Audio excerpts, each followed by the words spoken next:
A new report out today reveals that some of the Tea Party politicians sounding the alarm about government handouts are taking handouts themselves. John Carl caught up with them today.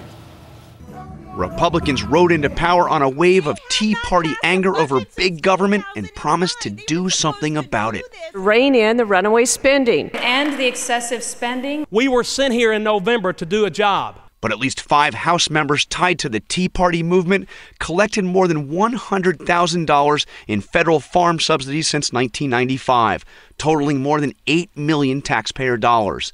At the top of the list, Congressman Stephen Fincher of Frog Jump, Tennessee. You directly had about $110,000 in subsidies. According to a new study by the Liberal Environmental Working Group, Fincher's family farm received more than $3 million in subsidies since 1995, more than $100,000 going directly to Fincher himself. Are you willing to see all your subsidies go away? We need a better system than we have now. But are you willing to stand up and say, look, me, no more. I'm not going to take any more of these subsidies.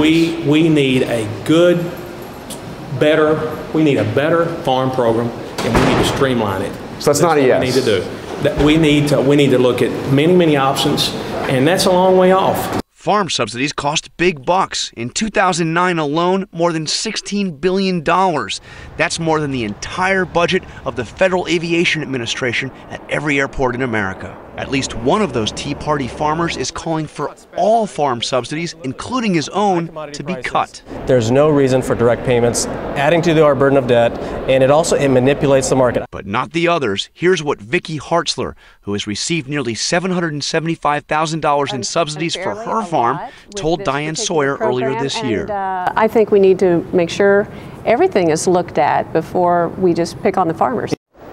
Congresswoman Hartzler stood by those words today, and she is not alone, Diane. For all the Republican zeal about cutting spending, they have not made any significant cuts to agricultural subsidies, at least not yet. All right, John Carl reporting from Capitol Hill again tonight. Thank you, John.